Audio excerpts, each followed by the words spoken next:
दर्शकों नमस्कार, मैं संदीप एसपीटीएम और आप हैं बेबाक मंच पे।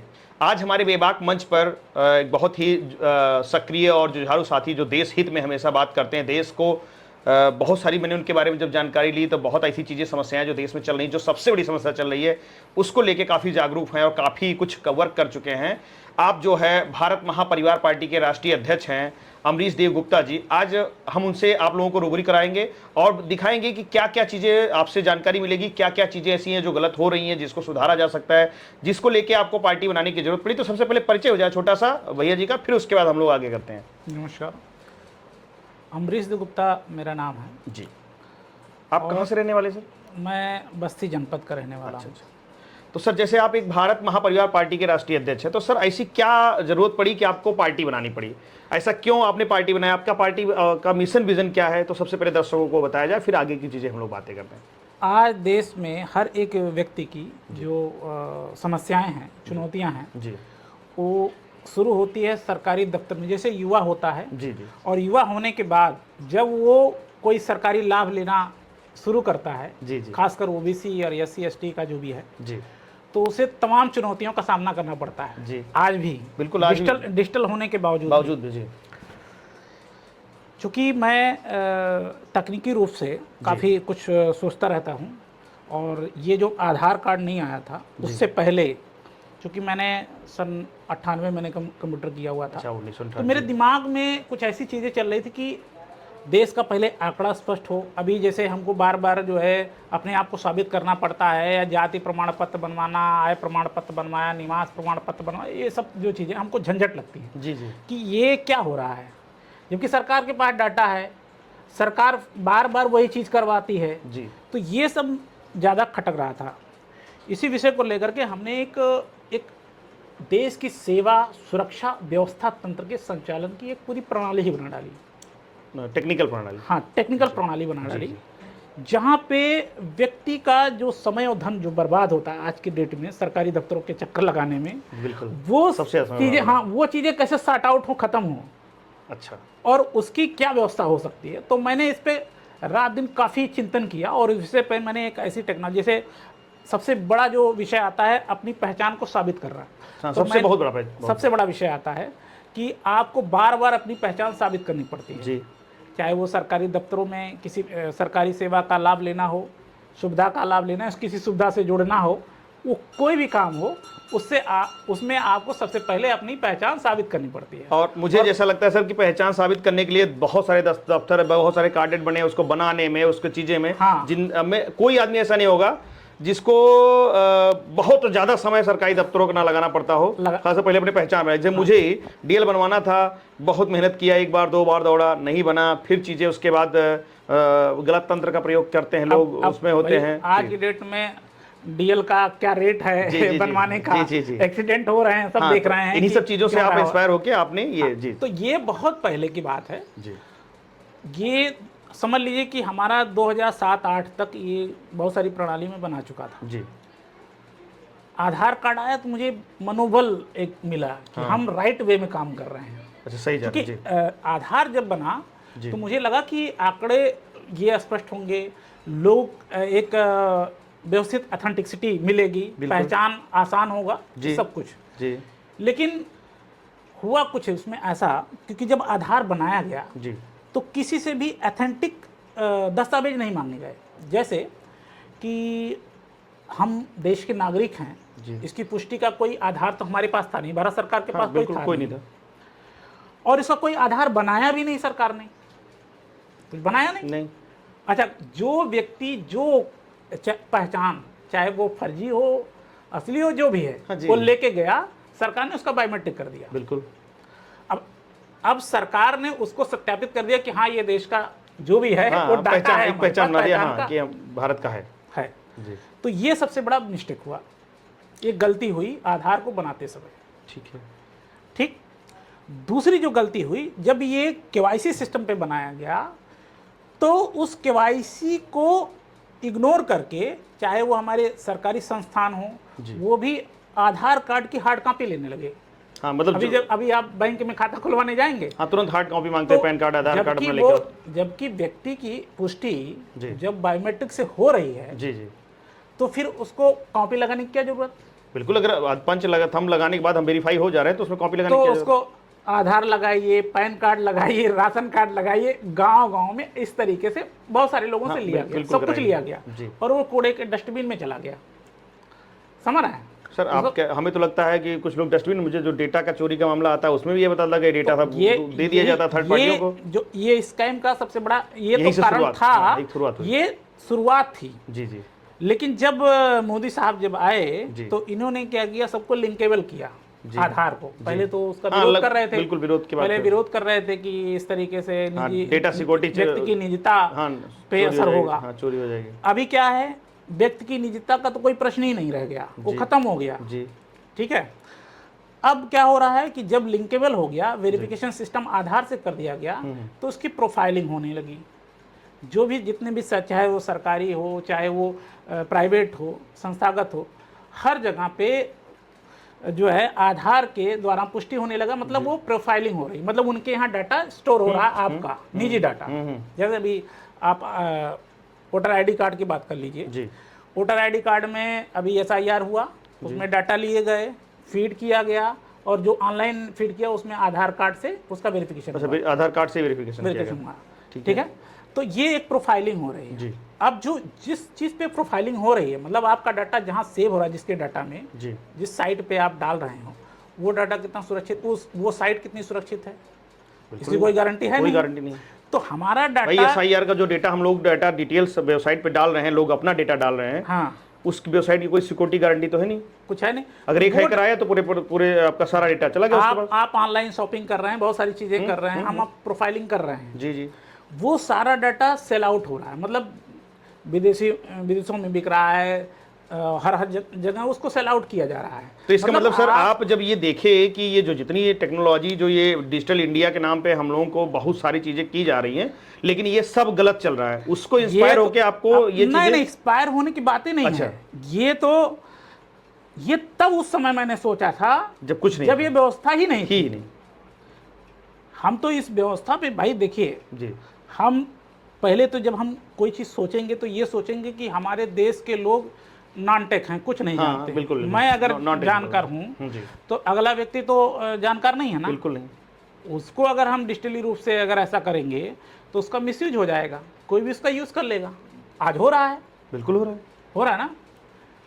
ऐसी क्या व्यवस्था बननी चाहिए कि ये सारी व्यवस्थाएं हो ही ना।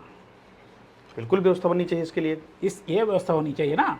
तो सरकार ने इस पे कोई ध्यान ही नहीं दिया। तो जो डिजिटल इंडिया सर, मान लिया आपने पहले सोचा था काफी चीजें उसमें से कॉपी चल रही चीजें, तो जो डिजिटल इंडिया है सर, इसको किस रूप से देखते हैं? क्या ये चीज नहीं कर रही है जो आप सोच रहे हैं? डिजिटल इंडिया में क्या हो रहा है, डिजिटल इंडिया में आप अपनी प्रोफाइलिंग कर रहे हैं, ठीक है। बहुत सारे जगहों पे आप जो हार्ड कॉपी पे लिखते हैं वही अपलोड कर दिया जाता है, वो डिजिटल इंडिया है। अच्छा, इसी को डिजिटल इंडिया बना रहे हैं आप अभी पैन आप बनवा रहे हैं, वोटर आईडी कार्ड बनवा रहे हैं, या कोई प्रमाण पत्र बनवा रहे हैं, मिल रहा है आपको, बिल्कुल। उसको स्कैन कर रहे हैं, अपलोड कर रहे हैं, ये डिजिटल इंडिया है। लेकिन एक्चुअल तो डिजिटल ये नहीं है, तो खाली ये एक तरीका हो गया सेव करने का, डेटा रखने का। डेटा रखने का क्या मतलब है इसका? तो कोई मतलब नहीं। अब ये डाटा, अब ये बताइए, मैं सेकंड डिवीजन हूँ या फर्स्ट डिवीजन हूँ, हमने एडिट करवा करके और उसको फर्स्ट डिवीजन बना करके अपलोड कर दिया, हाँ, वो डेटा वहाँ सेव हो गया, वही पब्लिक हो गई, वही डिजिटल इंडिया हो गया। तो इसको आप ऑथेंटिक, मैं सेकंड डिवीजन हूँ या फर्स्ट डिवीजन हूँ या जो भी, इसको जो है प्रमाणित करने का कोई तरीका है सरकार के पास? नहीं है, वो तो जब अपलोड हो गया उसी को मान्य कर ले रहे हैं। तो जो डाटा आप पहले जो है हार्ड कॉपी में जमा करते थे, वही डाटा आप स्कैन करके अपलोड कर रहे हैं। तो सर इसको जो ये नुकसान हो रहा है, ये काफ़ी चीज़ें गड़बड़ हो रही हैं, तो आपका ऐसा क्या विजन है कि आपकी पार्टी सरकार बनाए, आपकी पार्टी मजबूत बने, तो आप ऐसे क्या करेंगे जिसकी वजह जिससे इससे बचा जा सके? ये सब जब मैं ये शुरुआत कर रहा था, इस पर काफ़ी मंथन कर रहा था जी, और हर एक विषय पे, चूँकि देश की नागरिकता का सवाल है, बिल्कुल, उसकी सुरक्षा का सवाल है, बहुत सारे ऐसे मुद्दे थे, बिल्कुल। वो हर चीज़ पे सोचने के बाद हमने जो तकनीकी पर विचार किया, वो तकनीकी उस समय उतनी एडवांस नहीं थी, लेकिन आज के समय में बहुत एडवांस हो चुकी है।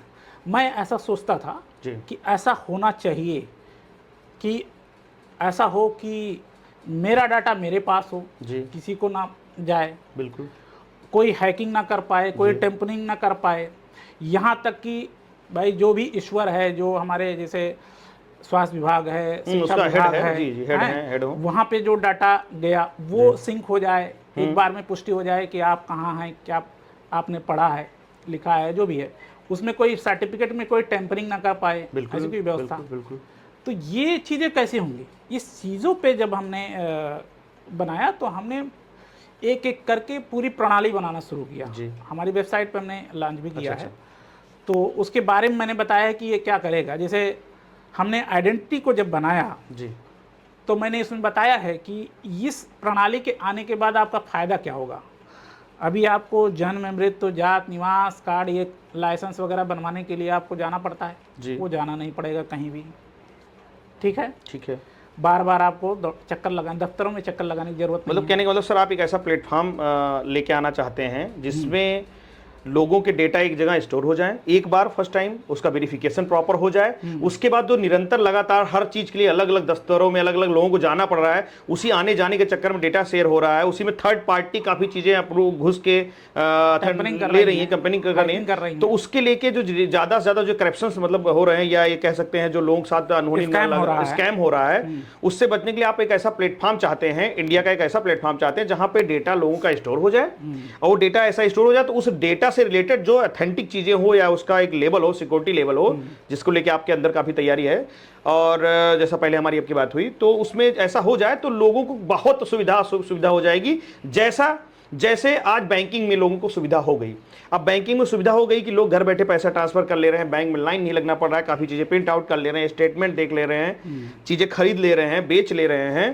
तो इस तरीके से आप एक ऐसा चाहते हैं कि एक ऐसा प्लेटफॉर्म लाना चाह रहे हैं जिससे लोगों का एक बार डेटा रिस्टोर हो जाए, फर्स्ट टाइम एक बार, जैसे एक बार डाटा जैसे अभी हो रहा है, अभी जनगणना हो रहा है, तो अभी जनगणना होगा, लोग हाँ, तो जैसे जनगणना हो रही है सर, तो ये जनगणना जो हो रही है इस पे क्या मतलब क्या करेंगे, इसको तो डेटा ऑनलाइन ही रखेंगे, नहीं रखेंगे?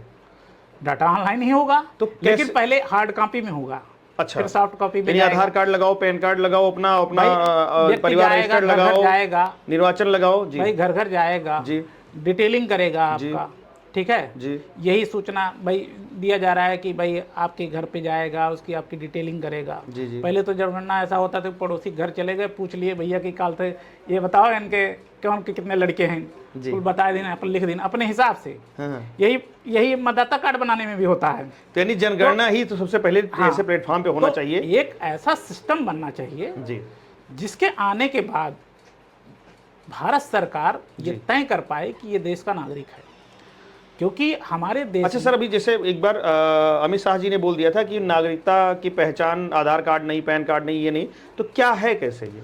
आज आप बताइए, अगर आप सोचे जी, तो क्या कोई देश ने, भारत सरकार ने आज तक 70-75 साल हो गए आज़ाद हुए, हम लोग आज़ाद हुए हो गए, कोई नागरिकता का कोई प्रमाण पत्र है क्या किसी के पास? अब नहीं है, लेकिन जैसे उन्होंने कह दिया कि अब पैन, अब तक तो थोड़ा लगता था आधार कार्ड है, हमारे पास पैन कार्ड है, बोला था कि ना आपका पैन, ना आधार, ना वोटर आईडी कार्ड, ये कोई भी नागरिकता साबित नहीं करता। तो ये जो हम लोग आधार क्या कहते हैं, निर्वाचन कार्ड बनवा लिए और हम वोट दे दिए, हम नागरिक मान लिए जाते हैं, तो इसको फिर कैसे नागरिक बना दे रहे हैं फिर?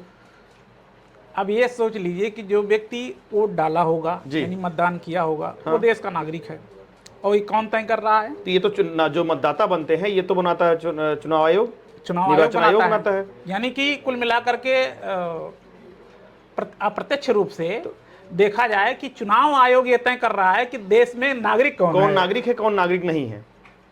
जबकि होना क्या चाहिए कि भारत सरकार ये तय करे कि कौन नागरिक है, कौन नागरिक नहीं है। उसके पास कोई डाटा ही नहीं है, वही डाटा सीट या कोई ऐसा कोई प्रमाण पत्र या ऐसा कुछ है ही नहीं, टेक्नोलॉजी नहीं है जिसे वो साबित कर पाए कि आप भारत के नागरिक हैं। सिर्फ एक बात है कि आपने वोट डाला होगा तो आप नागरिक हो गए। तो ये कौन तय कर रहा है? और तो जैसे इसमें SIR हुआ, वोट कट रहे हैं उसमें, तो जो कट जाएगा वो भारत नागरिक नहीं रहेगा। यही हो रहा, ये तो मेरे खुद के साथ ऐसा हुआ, मेरी मैसेज का वो डेटा वो नहीं निकल पा रहा है, दोनों बार में लिस्ट में नाम ही नहीं आया। मेरा खुद का डाटा डिलीट कर दिया, तो इसका मतलब मेरी मिसेज नागरिक नहीं रहेगी। 2019 में जी देखिए, 2000 मेरे इलेक्शन कमीशन ने मेरे वोटर आईडी पे मेरी पार्टी रजिस्टर्ड कराई 2018 में जी, और 2019 में, और तब तक मैंने अनाउंस नहीं किया था। अनाउंस करते हुए 1 महीने में वो डाटा डिलीट हो गया, मेरा नाम डिलीट कर दिया गया। मतलब आप निर्वाचन मेरा नाम ही डिलीट कर दिया। मैं जब वहाँ गया, मैं डीएम साहब से मैंने पूछा, हमने कहा मेरा नाम तो वहाँ डिलीटेड क्यों लिखा आ रहा है, ये कैसे हो गया। और अभी तो मैं कुछ दिन पहले, मतलब 1 महीने के अंदर जनवरी में मैंने चेक किया, और मैं दिल्ली से जब वहाँ यहाँ बस्ती आया चुनाव लड़ने के लिए, तो वहाँ देख रहा हूँ मेरा डिलीट हो गया, डिलीट दिख रहा है। तो अब मुझे कोई सूचना नहीं। तो ये तो आम बात है कि सरकार जैसा चाहे किसी का नाम डिलीट करना, किसी को हटाना, किसी को परिवर्तित कराना, ये सब बहुत बड़ा खेल है।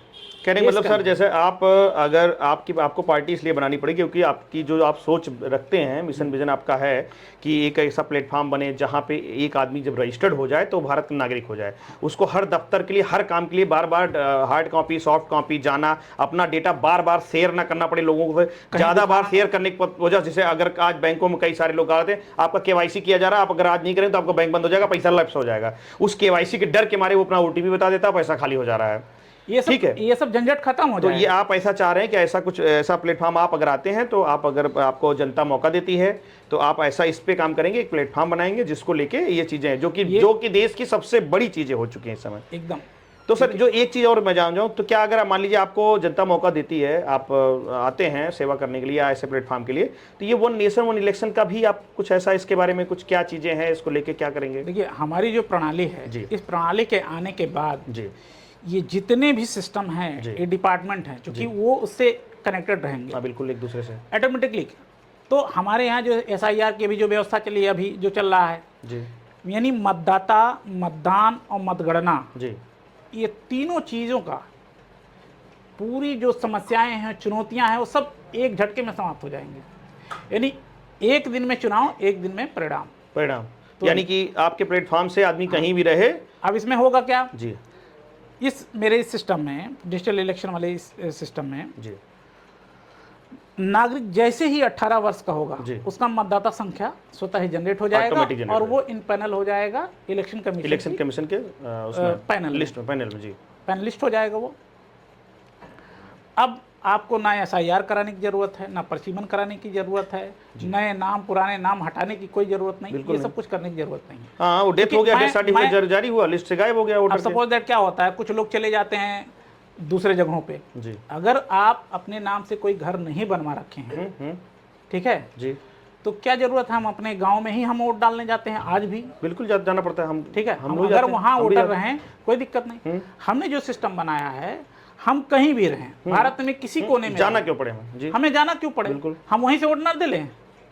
और सच्चाई तो यही है कि वोट ही सबसे बड़ी ताकत है भारत की। वोट भाई, हम बड़े बड़े हेडलाइन में आता है कि अब की बार 65% वोट पड़े, 70% वोट पड़े, यही आता है ना। 100%। मैं कहता हूँ 100% क्यों नहीं हो सकता? बिल्कुल हो सकता है, पहले इस पे विशेष ध्यान देना चाहिए सरकारों को, नहीं दे रही है बिल्कुल। भाई, डेमोक्रेसी में 30% जीतने वाला, 30% वोट पाने वाला व्यक्ति आज सत्ता में काबिज है, 30-33%, और सब तो बीच वाले हो जाते हैं। यानी सर मेन मिशन विजन आपका यह है कि सर डिजिटल इलेक्शन, क्योंकि इलेक्शन पे ही भारत की पूरा राजनीति पे ही भारत का पूरा सब कुछ डिपेंड है, तो वही सबसे गलत हो रहा है। पहला चीज कि हम आधे 60%, 58%, 28% वोट पड़ रहा है, 100% वोट पड़े, हर व्यक्ति जो नहीं वोट देने जा रहा है, इसका मतलब वो भी भारत का है, वो जिताना चाह रहा, देना चाह रहा है, तो उसके लिए एक प्रणाली आप चाहते हैं, डिजिटल इलेक्शन के प्लेटफॉर्म बनाना चाहते हैं, उसके लिए पहचान के रूप में यूज होगा। हमने 2 उसके कंपोनेंट्स भी बनाए हैं, प्रस्तावित है वो मैं आपको दे दूंगा, वीडियो भी मैंने बनाया है,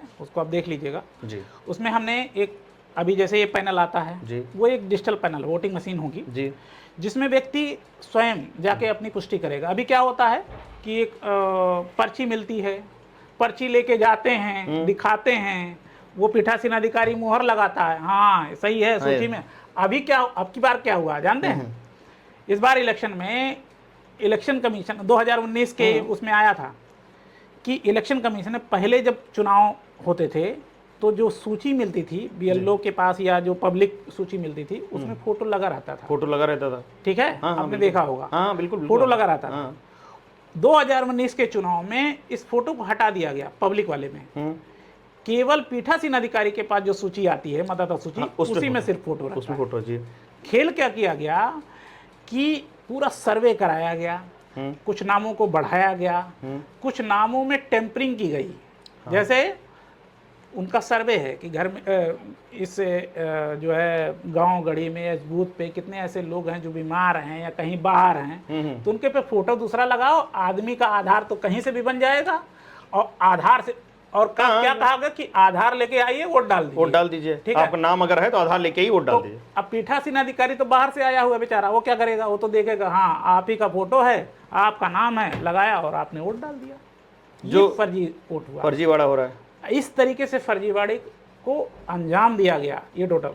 ठीक है। हाँ, तो जब तक कहने का मतलब अगर हम वोट का ही सही नहीं होगा, अभी तब तक हमारी टेक्नोलॉजी में क्या है जी, पता है कि इस बूथ पे 100 वोटर हैं, ठीक है जी, 100 वोटर आए, वो वेरीफाइड हैं जी, मशीन में, वेरीफाइड है। हाँ, सब सामने ठीक उनका है? डिटेल।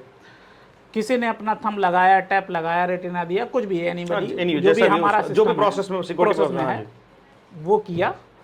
और जैसे ही वो करेगा, पैनल पे उसके कैंडिडेट्स की सूची वहां पे जैसे ही जैसे अभी पैनल में दिखता है वो मतलब सेट किया जाता हाँ, है, उसके लिए बहुत चीजें वो ऑटोमेटिकली ऐसे आ जाएंगी। बटन दबाएगा, वोट हो गया, वो लॉक हो गया। अब वो कोई भी कहीं भी वोट डाले। तो इसके लिए तो सर ये भी बहुत आसान हो जाएगा कि जैसे मान लीजिए हमको वोट डालना है, उस दिन हमने कह दिया चलो आज बैंक के सारे काम नहीं होंगे, जितने भी उस पे पोर्टल हैं उस पे केवल वोटिंग का काम होगा, क्योंकि उन्हीं के पास केवाईसी का अथॉरिटी है। होता क्या है कि जितने भी टेक्निकल मतलब गवर्नमेंट के संस्थान है, हमको अलग से स्कूल नहीं हायर करना पड़ेगा, सिक्योरिटी खाली हायर रहेगी ही।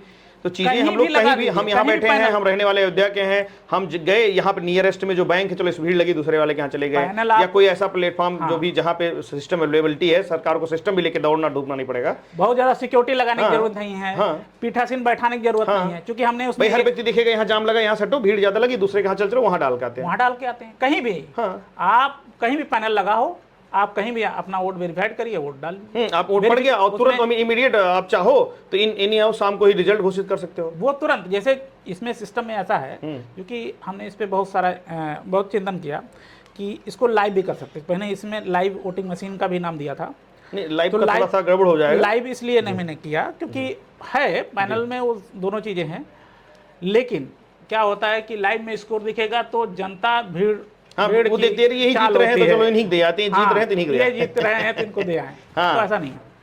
इस सिस्टम में क्या होगा कि अंतिम वोट, जी, जैसे मान लीजिए एक राज्य में एक साथ चुनाव हो रहे हैं, हाँ 5 बजे टाइम फिक्स कर दिया गया है, 5 बजे नहीं, अंतिम वोट जैसे ही डिक्लेयर वोट पड़ा, खत्म हुआ, डिस्क्लोज हुआ, परिणाम उसी समय घोषित हो जाएगा ऑटोमेटिकली।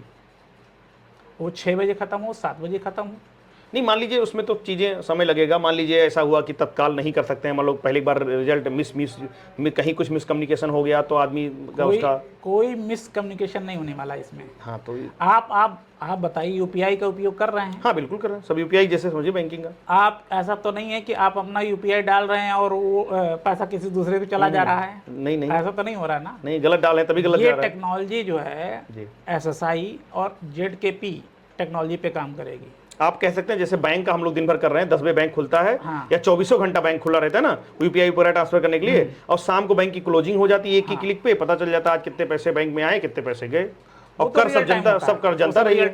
ऐसे ही आप चाहते हैं कि इलेक्शन का रहेगा आपका प्लेटफॉर्म कि जैसे सब लोग वोट करें, उधर शाम को फिर क्लिक करें, क्लोजिंग हो गई, पता चल गया कि कौन क्या कैसे कहां से क्लिक करने की बात ही नहीं है, या ऑटो क्लोजिंग हो जाएगी। जो भी जैसे सपोज दैट मान लीजिए कि 100 बूथ हैं जी, अब किसी पे जो है वोटिंग समाप्त हो गई, किसी पे वोटिंग अभी चल रही हो, तो ऐसा नहीं है कि वो तो एक दूसरे से सब कनेक्टेड है ना।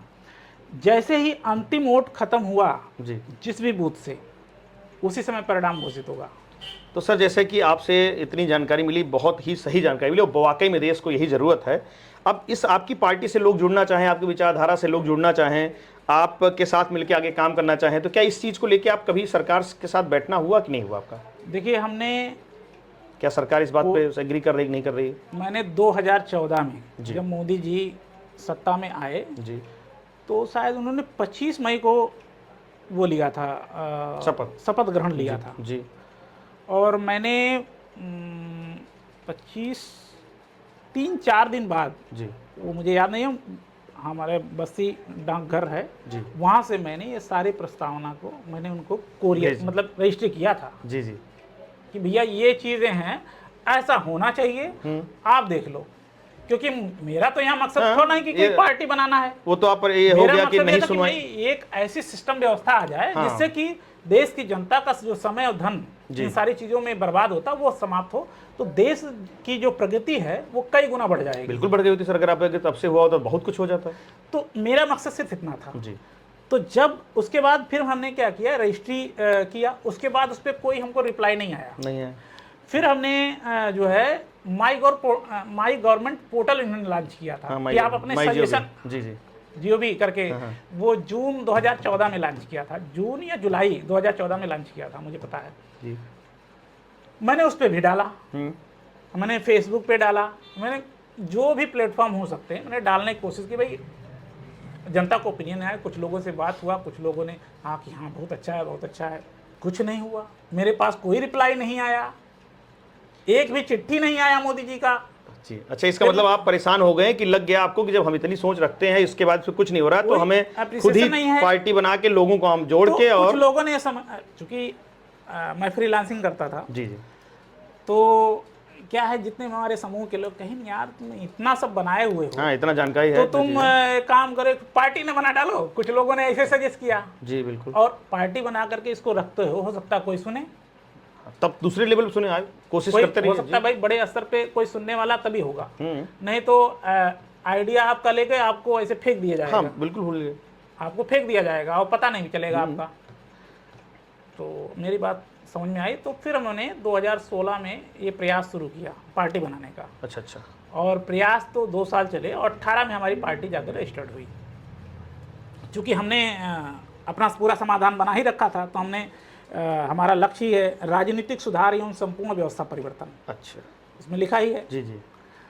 एजेंडा नहीं समाधान, ये भी मैंने स्लोगन दिया। और एक और स्लोगन दिया, no political pollution only solution. ये मैंने 3 हाँ नहीं, आपने बहुत अच्छा लिखा था, हमने वेबसाइट देखा आपका, no political pollution only solution, only solution. हाँ ये बहुत अच्छा लगा मुझे, मैं इस पे बारे में पूछना विचारा था, आप अच्छा वो निकल गया, नो पॉलिटिकल पॉल्यूशन। हाँ अभी जो ये सारी चीजें फड़ी हैं, पॉलिटिकली पॉल्यूशन फड़ा पड़ा हुआ। जी जी। चाहे SIR हो, चाहे घुसपैठ हो, चाहे ये जनगणना हो, या फिर वन नेशन, कोई भी, हाँ ये मुद्दा बना करके खाली लड़ा जा रहा है। लोगों को भ्रम पैदा किया, समाधान कुछ कोई समाधान निकाल रहा है? कोई सुबह से लेकर शाम तक टीवी पे, नेशनल चैनल पे केवल और केवल खाली डिबेट चल रहा है। बड़े बड़े विद्वान आएंगे, ऐसा होना चाहिए, वैसा होना चाहिए, लेकिन कुछ नहीं हो रहा। अभी मैं 5 साल 10 साल से तो मैं यही देख रहा हूँ। नहीं बिल्कुल देख रहे हैं ठीक है, जब से आप इसमें सक्रिय हैं तब से आप देख ही रहे हैं। तब से मैं देख ही रहा हूँ, लेकिन मैं हंसता हूँ इन लोगों पे, मैं देख देख के हंसता हूँ। और मैं ये इसलिए हंसता हूँ क्योंकि मैं ये सोचता हूँ या तो मैं मूर्ख हूँ या तो ये मूर्ख हैं। बिल्कुल क्योंकि इसका बहुत समाधान पे कोई आज आप कीपैड मोबाइल से स्मार्टफोन पे आ गए, UPI से पेमेंट कर रहे हैं, और हम अभी वही बैलगाड़ी से चल रहे हैं। हाँ, हम जब सिस्टम में बदलने की बात आती है तो वो बैलगाड़ी वाला सही है, नहीं बैलगाड़ी सही है। सर क्यों चेंज किया? आपका तो बहुत अच्छा है, इसमें तो चोरी भी नहीं हो पाएगी, इसमें चीजें तुरंत पारदर्शिता हो जाएगी, तो फिर तो क्यों चेंज करें लोग?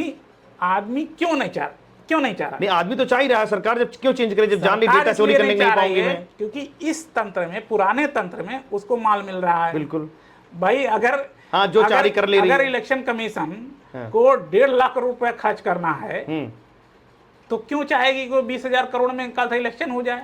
बिल्कुल क्यों चाहेगी? तो इसमें तो फायदा है ना इलेक्शन कमीशन। बिल्कुल यानी कुल मिला के भारत की सरकार को जनता को चूतिए बनाने का काम हो रहा है। सरकार को जो रेवेन्यू मिलना है वो तो मिलेगा ही, मिलेगा उसका वो तो हमेशा मिलेगा, वो तो मिल ही रहा है, वो तो मिलेगा ही ना। लेकिन जो ऊपरी रेवेन्यू है जो बढ़ता है, नहीं सरकार को नहीं, जो सरकारी कर्मचारियों को रेवेन्यू निकलना है वो नहीं मिलेगा, उसके चक्कर में हानियां हैं।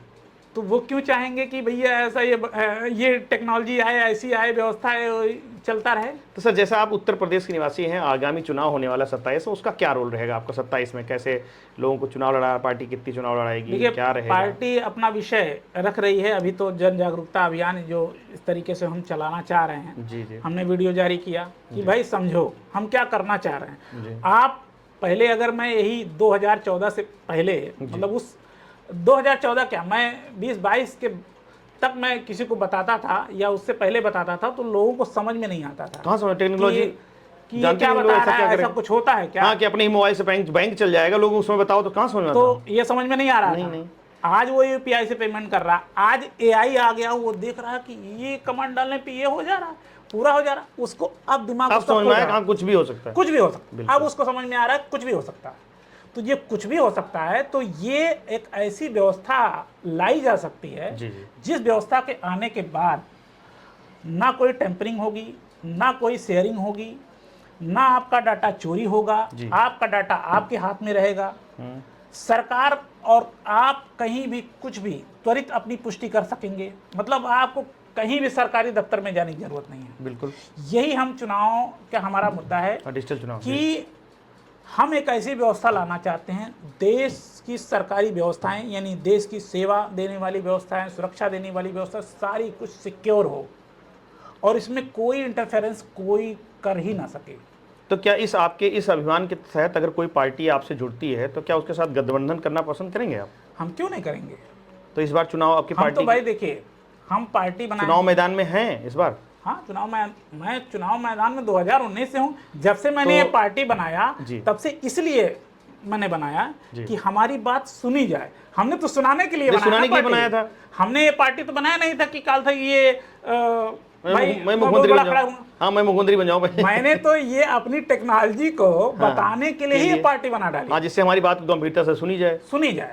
लेकिन लोग आपने सुनाया लोगों को, लोग लेकिन उसको नहीं कर रहे हैं, इसलिए आप चाहते हैं कि चुनाव मैदान में आके चुनाव लड़के और हम खुद ही अब मेरा समय आ गया है जी। अब समय इसलिए आ गया क्योंकि अब लोगों को समझ में आ रहा है। बिल्कुल। हमको सरकार को नहीं समझाना, हमको जनता को समझाना। बिल्कुल, लोगों को नुकसान हो रहा है। अगर जनता ये बात समझ जाए कि भाई ये क्या करने वाला है, ऐसा हो सकता है जी, तो भाई मेरे साथ जुड़ोगे। और जब भीड़ हमारे साथ आएगी तो सरकार को भी सुनना पड़ेगा। बिल्कुल सुनना पड़ेगा। अभी कोई नहीं सुनने वाला, अभी ना इलेक्शन कमीशन सुनने वाला है, नहीं सुनेगा, ना सरकार सुनने वाली है, कुछ नहीं सुनने वाला। लेकिन अगर देश की जनता ये समझ जाए कि भाई देखो ये ऐसा हो सकता है, ऐसी व्यवस्थाएं आ सकती हैं, इसके साथ जुड़ने लायक है, तो भाई युवा हैं, जुड़िए। तो अभी से आपसे डिजिटल पे डिजिटल वोटिंग, डिजिटल इलेक्शंस वगैरह काम करना चाह रहे हैं, तो आपने लिए भी आपने डिजिटल रखा होगा कि हमसे लोग जुड़ना चाहें तो डिजिटली पहले जुड़े? मैंने देखिए, हमने उसमें लिखा है क्या, राजनीतिक सुधार एवं आपने कोई वेबसाइट जैसा बता रहे थे, क्या है पूरा वेबसाइट दर्शकों को बता दिया जिससे आप लोग जुड़ना चाहें? भारत पार्टी BMP-party.org के नाम से, सर की एक है BMP-party.org के नाम से डिजिटली आप जुड़ सकते हैं, मिशन विजन देख सकते हैं, जो भी साथी जुड़ना चाहें हमारे दर्शकों में से। अब इसमें हमने राजनीतिक सुधार दिया है जी, वो इसलिए नहीं दिया है, हमारे इस सिस्टम में मैंने एक ऐसा पैनल, एक ऐसा सिस्टम तैयार कर दिया है। कोई भी जनरल मेंबर जी 10 रुपये दे करके, सदस्यता शुल्क लेकर के, ठीक है, वो चाहे तो राष्ट्रीय अध्यक्ष बन सकता है। बिल्कुल होना भी चाहिए, सुधार ला रहे हैं वो अपने स्किल, जो भी उसकी रैंकिंग होगी जी, जो एक्टिविटी वो करेगा। ऐसा नहीं है कि कोई आया पीछे से, जब मैं थोड़ा सा बढ़ गया 1 करोड़ रुपया दिया तो वो जो है टिकट बन गया या उच्चाधिकारी बन गया, ऐसा नहीं। अगर वो स्किल्ड है, वो बंदा स्किल्ड है, क्योंकि मैं जानता हूँ भाई मैंने बनाया है, आज मैं रहूँगा कल को नहीं रहूँगा, क्या मतलब है? पार्टी ऐसा तो बनाए कि मैं ही बन के कुछ आऊँगा। मैं चाहता हूं कि जो स्किल्ड है, जो उस लेवल पे है, एलिजिबल, अपने आप को योग्य रखता है, वो हमारी पार्टी में जुड़ेगा। उसकी बाकायदे ऑटो रैंकिंग होगी। ऑटो रैंकिंग के बाद वो ऑटोमेटिकली वो विधानसभा पैनल में, वो मतलब ग्राम प्रधान से लेकर के वो ग्राम प्रधान के पैनल में आ सकता है। वहाँ वो जो है सेलेक्ट हो जाएगा, जो है वो चुनाव लड़ेगा। वो नगर पालिका में आ जाए, वो विधानसभा में आ जाए, वो कल से लोकसभा में आ जाए, वो ऑटोमेटिकली वो पैनलिस्ट होता जाएगा। ये बहुत अच्छी चीज है कि लोग जिसके एलिजिबल हो वो होते जाएं। वही व्यक्ति जो है, नहीं आज की तरह पैसा फेंक दो तो आप जो है टिकट मिल गया आपको, वही व्यक्ति जो है इलेक्शन लड़ेगा। बहुत अच्छा, दूसरा कोई कर ही नहीं सकता उसमें, क्योंकि मैं या कोई और भी नहीं कर सकता। वो ऐसा मैं सिस्टम मैंने तैयार किया। नहीं, बहुत अच्छा है। तो दर्शकों, जैसा कि आपने देखा कि हमारी सर से बातचीत हुई और इसमें बहुत कुछ मिला। देश में अगर सच में ऐसा बदलाव आए तो वाकई में देश का विकास हो सकता है। जैसे कि निरंतर आज जो कई ट्रिलियन की बात की जाती है, अगर जो ये सारी चीज़ें खर्चे, अननेसेसरी खर्चे, सबसे बड़ा रोल होता है भारत में किसी भी देश का, और राजनीति होता है। राजनीतिक सुधार के लिए आप जो काम कर रहे हैं, डिजिटल इलेक्शन की बातें कर रहे हैं, अगर ऐसा होता है तो बहुत अच्छा होता है। तो आज हम बहुत अच्छा लगा बात करके, और आप लोग भी अपनी क्रिया प्रतिक्रिया जरूर दीजिएगा। तो इसी के साथ फिर अगले वीडियो के लिए बहुत बहुत धन्यवाद।